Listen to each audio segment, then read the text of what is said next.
Hello, नमस्कार सभी को। मैं हूँ ऋचा अग्रवाल और अपने इस यूट्यूब चैनल में आप सभी का स्वागत करती हूँ। आज हम बात करेंगे स्ट्रेस के ऊपर, खुश रहने के ऊपर। स्ट्रेस स्ट्रेस आखिर होता क्या है? ज़्यादातर लोग हमारे इंडिया में बहुत सारे, मैं तो कहूँगी 50% से भी ज़्यादा लोग, बल्कि 80% लोग स्ट्रेस में रहते हैं। चाहे वो हाउसवाइफ है, चाहे वो वर्किंग है, चाहे वो मेल है, फीमेल है, बच्चे हैं, बड़े बूढ़े, सबको स्ट्रेस है। पर क्यों इतना स्ट्रेस है? क्यों? उसका रीज़न क्या है? कभी सोचा आप लोगों ने? हम अगर स्ट्रेस में हैं तो उसका रीजन क्या है? अगर हम खुश नहीं हैं, अगर स्ट्रेस में हैं आप, तो क्या आप खुश हो सकते हैं? पॉसिबल ही नहीं है। अगर आपको खुश होना है तो स्ट्रेस से बाहर आना पड़ेगा। वो कैसे आए? और हम क्यों स्ट्रेस में रहते हैं? हम क्यों खुश नहीं रह पाते? किसी से भी पूछ लो, लोगों से एक ही रीजन बताएंगे, अपनी फैमिली का या अड़ोसी पड़ोसी का या किसी का भी। इसकी वजह से मैं दुखी हूँ, इसकी वजह से मैं स्ट्रेस में हूँ, या मुझे पैसों की प्रॉब्लम है, या मेरी हेल्थ की प्रॉब्लम है, इस वजह से मैं स्ट्रेस में हूँ। ये तो इशू होता है लोगों का। अगर हम जाके किसी भी घर में पूछे, तो कोई औरत से अगर आप पूछ रहे हैं तो वो यही कहेगी, या तो अपने पति है, सास ससुर है, बच्चे हैं, कि पढ़ता नहीं है मेरा बच्चा, ये नहीं करता, इस वजह से मुझे स्ट्रेस है, या फिर कुछ भी, मतलब ये सब का रीजन रहता है। ठीक है, इस वजह से लोग स्ट्रेस में। बच्चों से पूछो क्यों स्ट्रेस में है? क्यों है? मेरे नंबर कम आए, मेरा मन नहीं लगता है पढ़ाई में, जो भी अनाप शनाप लोग ऐसी बात बताते रहते हैं। एक बात बताइए, सबसे पहली बात, हमारा जीवन होता ही कितना है? किसी इंसान का जीवन कितना होता है? 100 साल? नहीं, आज के ज़माने में तो नहीं होता। 80 साल।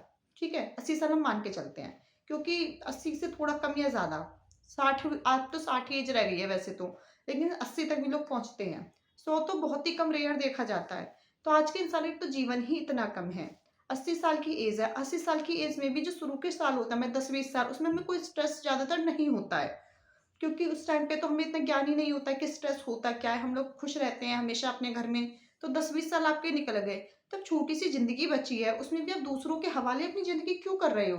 किसी के हाथ में तुम अपनी जिंदगी की बागडोर क्यों दे रहे हो, कि वो चाहे तो तुम्हें दुखी करे, वो चाहे तो तुम्हें खुश करे, वो चाहे तो तुम्हें स्ट्रेस दे, वो चाहे तो तुम्हारा स्ट्रेस ना दे। ऐसा क्यों?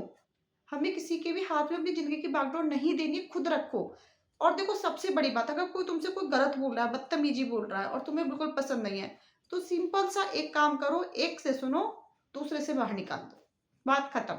उसे इग्नोर करो, इग्नोर पूरी फुल्ली तरीके से। वो कोई भी है जो जिससे तुम्हें नेगेटिव एनर्जी मिल रही है, जो तुम्हारे लिए गलत बोल रहा है, उसे तुम इग्नोर करो। इग्नोर करना ना स्ट्रेस को दूर करने का सबसे बढ़िया तरीका है। और एक चीज और, देखो, अगर हम कहीं जाते हैं, किसी से मिले और वो इंसान बहुत खुश रहता है, एकदम हैप्पी, तो आपको क्या होगा? उससे मिलकर के पॉजिटिव आएगी, पॉजिटिव वाइब्स आएगी, और आप एकदम खुश हो जाओगे उससे मिलके। आप भी खुश होगे, वो तो खुश ही है। इससे क्या होगा? आपको बहुत अच्छा लगेगा और आप हमेशा चाहोगे, मैं जब भी जाऊं मुझे वो जरूर मिले। आपको उसके साथ टाइम स्पेंड करने का मन करेगा। वहीं दूसरी तरफ, अगर आप नेगेटिव हो, आप स्ट्रेस में रहते हो, सोचते रहते हो ये वो अनाप शनाप उल्टी सीधी चीजें, तो अगर कोई तुमसे मिलने भी आएगा ना, तो वो भी नेगेटिव हो जाएगा, और वो इनफैक्ट वो आगे तुमसे मिलने ही नहीं आएगा, उसका मन ही नहीं करेगा मिलने का। क्यों? क्योंकि आप तो नेगेटिव हो ना। आप पॉजिटिव रहोगे, खुश रहोगे, तो दूर दूर दूर से लोग आपसे मिलेंगे, और जब भी मिलेंगे प्यार से मिलेंगे, खुश होके मिलेंगे। तो आप क्या चाहते हो? कि लोग आपसे खुश होके मिले, या फिर मिलना ही छोड़ दें? कुछ लोग होते हैं बिल्कुल अकेले-अकेले रहते हैं, उनका मन ही नहीं करता किसी से मिलने का। अरे बाहर निकलो, स्ट्रेस को दूर करो। स्ट्रेस को क्यों अपने गले का फंदा बना के रखा हुआ है? इस अपना स्ट्रेस दूर करने का सबसे अच्छा तरीका है, लोगों को इग्नोर करो, और जो भी चीज़ तुम्हें पसंद है, डांसिंग, कुकिंग, घूमना-फिरना, जो भी है वो करो। अपनी पसंद का काम ज़रूर करो, कोई भी है। पर देखो, काम तो तुम अपनी पसंद का करो। अब ये तो नहीं आपको शराब पीना पसंद है, आप शराब पियो, नहीं। हमें गलत काम नहीं करना है, हमें सही काम करना है। क्योंकि गलत काम से जो भी चीज़ आपको खुशी मिलती है वो टेम्परेरी होती है। अगर मान लो आपने शराब पी, जो लोग पीते हैं, ठीक है, शराब कितनी देर की खुशी है? घंटा 2 घंटा, रात बीती सुबह उतर जाएगी, क्या फायदा उसका? अगर तुम्हें खुश रहना ही है, तो कुछ ऐसा काम हो जिससे तुम्हें परमानेंट खुशी मिले। ऐसा नहीं है कि तुम्हें बार बार वो करना पड़े, हाँ करा एकदम खुश, उस चीज को याद भी करो ना तो भी मन में एकदम खुशी आ जाए। जैसे मान लो कोई इंसान है बहुत परेशान है, उसने, मान लो तुम्हें घर के आसपास है, तुम जाकर उसकी मदद करो, और फिर देखो तुम्हारे मन में क्या खुशी आती है। और वो खुशी तुम्हारी टेम्परेरी नहीं होगी, वो परमानेंट होगी। जब भी तुम उस मोमेंट को याद करोगे ना, खुश हो जाओगे। इसी तरीके से अगर इंसान करना चाहे तो कर सकता है। बहुत सारे लोग हैं जिन्हें हमारी मदद की जरूरत है, आप उनकी हेल्प करो, अगर आप लायक हो तो। अगर आप पैसे से लायक हो, पैसे से करो। अगर आप फिट हो बॉडी से, तो फिट होके करो।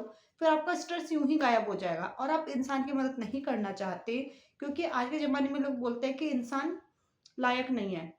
आजकल दुनिया है भी ऐसी कि लोग अगर लायक कोई करता भी है ना, तो दूसरे का वही है कि उसको उल्टा-सीधा सुनने को ही मिलता है। अगर हम किसी की हेल्प कर रहे हैं, तो वो हमारी उसके तो लिए थैंक यू नहीं बोलेगा, बल्कि अगर हमने हेल्प करने में भी हमसे थोड़ी बहुत कमी होगी, तो उसके लिए हमें 4 बातें ज़रूर सुना देगा।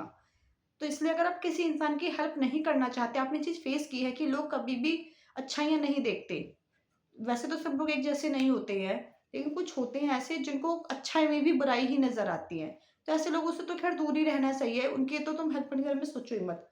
अगर तुम इंसान की हेल्प नहीं करना चाहते, कोई तुम्हें ऐसा इंसान नहीं दिख रहा है, तो तुम क्या करो, तुम जानवरों की हेल्प करो, वो तो तुम्हें गलत नहीं बोलेंगे ना। तुम गाय की सेवा करो, कुत्ते की करो, बिल्ली की करो, जो भी है, बंदर की करो, उनकी हेल्प करो, फिर देखो तुम अपनी खुशी। सड़कों पे जाते हैं लोग, गाय को पत्थर मार देते हैं, कुत्ते को मार देते हैं, उनका सर फूट जाता है, तुम थोड़ी उसकी सेवा करके देख लो। फिर देखो गाय अगर भूखी है, उसे हरा चारा डाल के देख लो, तुम्हें बहुत खुशी मिलेगी। या किसी अपाहिज की सेवा करो जिसे वाकई में ही तुम्हारी ज़रूरत है। और अगर कुछ नहीं मिल रहा है ना, तो एक एनवायरनमेंट, अपने घर के एक एनवायरनमेंट ऐसा बनाओ। एक जना तो देखो नहीं बना सकता है। अगर मैं कहूँ कि एक ही जना पूरे घर को एकदम हैप्पी फैमिली बना दे, तो ये पॉसिबल नहीं है। घर में जितने लोग रहते हैं, चाहे वो 2 हैं, 4 हैं, 6 हैं, सबको मिल करके आपस में, तब हम हैप्पी फैमिली बना सकते हैं। अगर सब लोग उस चीज़ में साथ दें, सब लोग हर चीज़ को पॉजिटिव लेके चलें। अपने घर में चुगली, निंदा, ये सब चीज़ें बंद कर दो। जहाँ पर ये बुराइयाँ होती हैं ना, उस घर में ना कभी पॉजिटिविटी रुकती ही नहीं है। हमारे मन में ना हमेशा गलत-गलत ख्याल घूमते रहते हैं। इन सब चीज़ों की जगह अगर आपको सुनना है तो गाने सुनो, गाने सुन के मूड फ्रेश होगा। कथाएँ लगाओ भगवान की, भगवान का नाम लो, उससे देखो आपका स्ट्रेस कितनी जल्दी जाता है। और आपके मन में जो भी बात आपको बार-बार परेशान कर रही है, उसे कहीं भी जाके बोल दो। कोई जगह नहीं मिल रही है बोलने की, आपके घर में मंदिर होगा, आपने अपने रूम में भगवान जी की फ़ोटो लगाई हुई होगी, उनके जाके अपने मन का हाल सारा बता दो। क्योंकि भगवान तो वैसे भी सब जानते हैं, उनसे तो कुछ छुपा है नहीं, ना ही हम छुपा सकते हैं। तो आपके मन में जो भी दिक्कत है, जो भी परेशानी है, जो भी आप फ़ेस कर रहे हैं, जाके उनके सामने सारी चीज़ें बता दो एकदम खोल करके, बस भगवान के सामने फ़ोटो के, ठीक है? अगर आपको ट्रस्टेबल इंसान है, उसके सामने बता सकते हैं, तो बहुत अच्छी बात है। अगर नहीं है, तो मैं बता रही हूँ। स्ट्रेस को दूर करने का ये काम मैं करती हूँ, क्योंकि सबके साथ में स्ट्रेस है, आजकल का लाइफ़स्टाइल ही ऐसा हो गया है। तो जाकर के भगवान के सामने अपनी सारी प्रॉब्लम बोल दो, भगवान ये दिक्कत है, ये है, ऐसा-वैसा जो भी मन में कुछ भी मत रखो, चाहे तुम्हें 1 घंटे का लेक्चर क्यों ना देना पड़े, भगवान सब शांति से सुनेंगे। और इस चीज़ को बिलीव करो कि भगवान सुन रहे हैं, भगवान कोई पत्थर की मूर्ति नहीं है। भगवान क्या है? भगवान केवल एक मूर्ति में ही नहीं है, भगवान तो सब जगह है।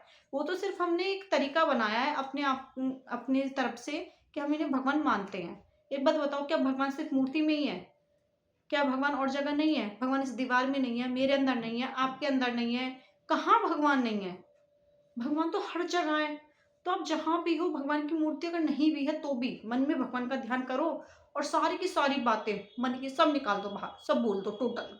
सोचो कि मेरे सामने भगवान खड़े हैं और वो सुन रहे हैं। और जब तुम सारी बातें बोल दोगे, उसके बाद देखना कितना अच्छा फ्रेश-फ्रेश फ़ील होगा। एक और तरीका बताऊँ? बताती हूँ, सुनो। आपको क्या करना है, आपके मन में जो भी दिक्कत है, जो भी परेशानी, जो भी नेगेटिविटी, जो भी जितना भी, एक कॉपी लो, उसपे लिखो सारा। ये कहोगे कि ये काम तो तुम हमेशा ही बताती हो, अभी और सुनो। उससे सारी बातों को लिख दो, एकदम खुल के लिखना, भले ही आधा घंटा लिख क्यों ना लिखना पड़े, 1 घंटा क्यों ना, सब लिख दो। एक बड़ा-सा पेज लो या फिर जो भी है उन पेजों पे लिखो, लिखने के बाद उन पेजों को फाड़ के उन्हें जला दो। फिर देखो तुम्हारे जो-जो उस पे लिखा था ना, वो सब तुम्हारे मन से धुआँ-धुआँ होके निकल जाएगा। खत्म मन की परेशानी सारी। उसी टाइम फिर देखना तुम कितना अच्छा फ़ील करोगे, बहुत अच्छा लगता है। कोई इंसान अगर नेगेटिव है ना, उसका अगर तुम फ़ोटो भी देख लो तो बुरा लगता है, उसका फ़ोटो उठाओ डस्टबिन में डाल दो, छुट्टी, निकल के जीवन से। खुश रहो आप। हमने तो स्ट्रेस को ही बाहर निकाल दिया, डस्टबिन में डाल दिया स्ट्रेस। अब किस बात का स्ट्रेस है? आप खुश रहने की कोशिश करो। तो इसलिए हमें खुद को खुश रखना बहुत ज़रूरी है। हम हमेशा बोलते हैं कि पहला सुख निरोगी काया। निरोगी काया क्या स्ट्रेस रहने से भी मिल सकती है?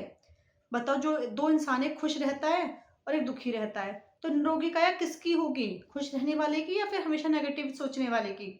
ज़ाहिर-सी बात है, खुश रहने वाले की होगी।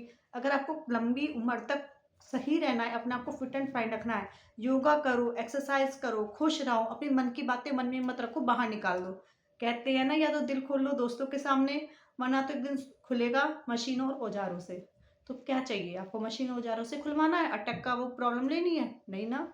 तो इसलिए अपने सारे मन की बात, अगर कोई दोस्त नहीं है तो भगवान के सामने जाके बोलो, कोई फ्रेंड है या कोई ट्रस्टेबल पर्सन है तो उससे जाकर के आप अपनी मन की बातें बोलो, अपना स्ट्रेस दूर करो और उस वहाँ से अपना खुश रहना स्टार्ट करो, ठीक है? और ज़रूर अपनी लाइफ में किसी एक बंदे से, चाहे वो कोई भी है, अपना बॉन्ड इतना अच्छा बनाओ कि आप उसकी सारी बातें सुन सको और अपनी सारी बातें उसे कह सको। वो आपकी माँ भी हो सकती है, आपकी बहन हो सकती है, आपका पति या पत्नी हो सकते हैं, या आपका कोई दोस्त हो सकता है। लेकिन एकदम ऐसा व्यवहार होना चाहिए उसके साथ में कि हम एकदम खुल जाएँ बिल्कुल, उससे सब कुछ बता दें अपने मन की बातें। क्योंकि बहुत सारी चीज़ें होती हैं जो हम मन ही मन में रखते हैं, और हम जब तक उन्हें बाहर नहीं निकालेंगे ना, वो हमें चीज़ें दिमाग में घूमती रहेंगी और हमें परेशान करती ही रहेंगी। ठीक है? तो इस चीज़ का हमें विशेष ध्यान रखना है। आई होप मैंने जो बताया आपको अच्छा लगा होगा। मुझे भी बहुत अच्छा लगा ऐसा बोल के, क्योंकि मुझे ऐसा लगता है कहीं न कहीं कि जो बातें मैंने कही हैं, मेरे अंदर का भी जो स्ट्रेस था वो बोलने से निकल गया बाहर। मुझे अच्छा फ़ील हो रहा है इस टाइम पर। जब मैं वीडियो बनाना स्टार्ट किया था तब मैं भी कुछ सोच ही रही थी कैसे करूँगी ये वो। लेकिन अब मुझे भी अच्छा फ़ील हो रहा है, और मैं चाहती हूँ कि शायद आप लोग इसे सुनें और मुझे बताएँ कि आपको कैसा फ़ील हो रहा है। इसे सुनने के बाद में एकदम अच्छा फ़ील होगा, मुझे पूरा यकीन है। प्लीज़ मुझे कमेंट करके ज़रूर बताइएगा, और शेयर करना बिल्कुल मत भूलिएगा। धन्यवाद।